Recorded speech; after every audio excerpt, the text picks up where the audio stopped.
കേരള നിയമസഭാ തിരഞ്ഞെടുപ്പിന്റെ കാഹളം മുഴങ്ങുന്നതിന് മാസങ്ങൾക്ക് മുൻപ് തന്നെ ഇടതു മുന്നണിയിലെ രണ്ടാം കക്ഷിയായ CPI തങ്ങളുടെ സംഘടനാ സംവിധാനത്തെ യുദ്ധസജ്ജമാക്കുകയാണ്. സ്ഥാനാർത്ഥി നിർണയത്തിന് ഭരണപരമായ വിലയിരുത്തലുകളിലും വിട്ടുവീഴ്ചകളില്ലാത്ത നിലപാടുകളുമായി പാർട്ടി മുന്നോട്ട് പോകുമ്പോൾ അത് കേരള രാഷ്ട്രീയത്തിൽ വലിയ ചർച്ചകൾക്ക് വഴിമാറുകയാണ്. കമ്മ്യൂണിസ്റ്റ് പാർട്ടികളെ സംബന്ധിച്ചിടത്തോളം പാർലമെന്ററി വ്യാമോഹങ്ങൾക്ക് അതീതമായി സംഘടനയെ നിലനിർത്തുക എന്നത് വലിയൊരു വെല്ലുവിളിയാണ്. ഇവിടെയാണ് CPIയുടെ ടേം വ്യവസ്ഥ പ്രസക്തമാകുന്നത്. തുടർച്ചയായി 3 തവണ മത്സരിച്ചവർക്ക് മാറി നിൽക്കേണ്ടി വരുന്നത് പാർട്ടിക്കുള്ളിൽ ജനാധിപത്യപരമായ ഒരു അഴിച്ചുപണിക്ക് വഴിയൊരുക്കുന്നു. CPIയുടെ കീഴ്വഴക്കം അനുസരിച്ച് 3 തവണ നിയമസഭയിലേക്ക് മത്സരിച്ചവർക്ക് മാറി നിൽക്കേണ്ടി വരും. എന്നാൽ ഇത്തവണ റവന്യൂ മന്ത്രി K. രാജന്റെ കാര്യത്തിൽ ഒരു പ്രത്യേക ഇളവ് പാർട്ടി പരിഗണിക്കുന്നുണ്ട്. തൃശൂർ ജില്ലയിലെ രാഷ്ട്രീയ സാഹചര്യങ്ങളും മണ്ഡലത്തിലെ അദ്ദേഹത്തിന്റെ സ്വാധീനം കണക്കിലെടുത്താണ് ഈ തീരുമാനം. രാജൻ 2 തവണ MLA ആയിട്ടുണ്ടെങ്കിലും അദ്ദേഹത്തിന്റെ പ്രവർത്തന മികവും ജനകീയതയും ഒരു ടൈം കൂടി നൽകാൻ പാർട്ടിയെ പ്രേരിപ്പിക്കുന്നു. അതേസമയം നിലവിലെ മറ്റ് 3 മന്ത്രിമാരായ P. Prasad, J. Chinchu Rani, GR Anil എന്നിവർക്ക് തടസ്സങ്ങളില്ല. ഇവർ മൂവരും തങ്ങളുടെ ആദ്യ ടൈമാണ് പൂർത്തിയാക്കുന്നത്. കൃഷിമന്ത്രി P. പ്രസാദ് ഇതിനു മുമ്പ് ഹരിപ്പാട് നിന്ന് മത്സരിച്ച് പരാജയപ്പെട്ടിരുന്നുവെങ്കിലും നിയമസഭ അംഗമാകുന്നത് ഇതാദ്യമായാണ്. അതിനാൽ സാങ്കേതികമായി ഇവർക്കെല്ലാം ഒരു അവസരം കൂടി ലഭിക്കും.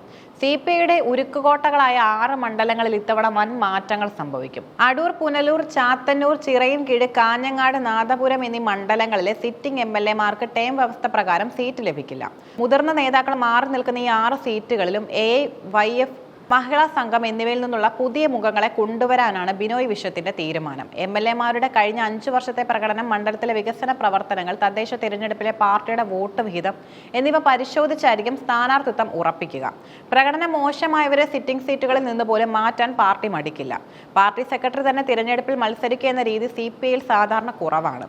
ആ പാരമ്പര്യം ബിനോയ് വിശ്വം തുടരുന്നു. വരാനിരിക്കുന്ന തിരഞ്ഞെടുപ്പിൽ അദ്ദേഹം മത്സരിക്കില്ലെന്ന് ഉറപ്പിച്ചു കഴിഞ്ഞു.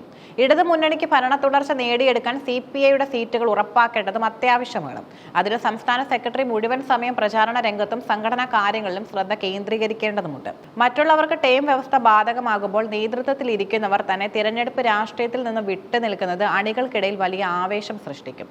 ഇടതുപക്ഷ സർക്കാരിന്റെ നയങ്ങൾ ജനങ്ങളിൽ എത്തിക്കാനും മുന്നണിക്കുള്ളിലെ ഐക്യം കാത്തു സൂക്ഷിക്കാനും ബിനോയ് വിശ്വത്തിന്റെ സജീവമായ സാന്നിധ്യം സംഘടനയ്ക്ക് ആവശ്യമാണ്. ജനപ്രിയ നേതാവുമായ മുൻ മന്ത്രി VS സുനിൽകുമാറിന് ഇത്തവണ സീറ്റ് ലഭിക്കുമോ എന്നത് രാഷ്ട്രീയ കേരളം ഉറ്റുനോക്കുന്ന ഒന്നാണ്. എന്നാൽ പാർട്ടിയുടെ കർശനമായ നിലപാടുകൾ പ്രകാരം അദ്ദേഹത്തിന് സീറ്റ് നൽകാനുള്ള സാധ്യത കുറവാണെന്നാണ് സൂചനകൾ. വ്യക്തിഗത ജനപ്രീതിയേക്കാൾ പാർട്ടി അച്ചടക്കത്തിനും കീഴ്വഴക്കങ്ങൾക്കും CPI മുൻഗണന നൽകുന്നു എന്നതിന്റെ തെളിവായി ഇതിനെ കാണാം. ജനുവരി 15-ന് നിശ്ചയിച്ചിരിക്കുന്ന ഇടത് രാജ്ഭവൻ മാർച്ചിന് ശേഷമായിരിക്കും CPI സ്ഥാനാർത്ഥി നിർണയത്തിലേക്ക് ഗൗരവമായി കടക്കുന്നത്.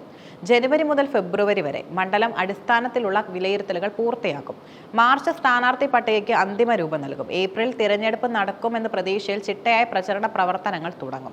CPM ചില സീറ്റുകളിൽ ഇളവ് ആലോചിക്കുന്നുണ്ടെങ്കിലും CPI തങ്ങളുടെ നിലപാടുകളിൽ ഉറച്ചു നിൽക്കുന്നത് രാഷ്ട്രീയ സത്യസന്ധതയുടെ ഭാഗമാണെന്ന് പാർട്ടി അവകാശപ്പെടുന്നു. കേരളത്തിൽ ഭരണ തുടർച്ച നിലനിർത്തുക എന്നത് LDFനെ സംബന്ധിച്ചിടത്തോളം ചരിത്രപരമായ ദൗത്യമാണ്. കഴിഞ്ഞ തവണത്തെ അപേക്ഷിച്ച് ശക്തമായ ഭരണവിരുദ്ധ വികാരം പലയിടങ്ങളിലും ഉയരുന്നുണ്ട്. ഇത് മറികടക്കാൻ കഴിവുള്ളതും അഴിമതി ആരോപണങ്ങൾ ഇല്ലാത്തതുമായ സ്ഥാനാർത്ഥികളെ രംഗത്തിറക്കുക എന്നതാണ് ഏക വഴി. CPIയുടെ ഈ ശുദ്ധീകരണ പ്രക്രിയ വഴി നിരവധി ഗുണങ്ങളും ലഭിക്കുന്നുണ്ട്. പാർട്ടിയുടെ യുവജന സംഘടനകളിൽ നിന്ന് കഴിവുള്ള നേതാക്കൾ നിയമസഭയിൽ എത്താൻ ഇത് വഴിയൊരുക്കുന്നു. സ്ഥാനാർത്ഥി നിർണയത്തിൽ അഴിമതിക്കോ സ്വാധീനത്തിനോ വഴങ്ങുന്നില്ല എന്ന സന്ദേശം ജനങ്ങളിൽ എത്തുന്നു. മന്ത്രിമാരുടെ കാര്യത്തിൽ പുലർത്തുന്ന വിട്ടുവീഴ്ചയില്ലാത്ത നിലപാട് ഭരണരംഗത്ത് കൂടുതൽ ഉണർവ് നൽകുന്നു. ചുരുക്കത്തിൽ വരാനിരിക്കുന്ന നിയമസഭാ തിരഞ്ഞെടുപ്പ് CPIയെ സംബന്ധിച്ചിടത്തോളം വലിയൊരു പരീക്ഷണമാണ്. ഒരു വശത്ത് അനുഭവസമ്പന്നരായ 4 മന്ത്രിമാർ നയിക്കുമ്പോൾ മറുഭാഗത്ത് പുതുമുഖങ്ങളുടെയും യുവാക്കളുടെയും വലിയൊരു നിര തന്നെ അണിനിരക്കുന്നു.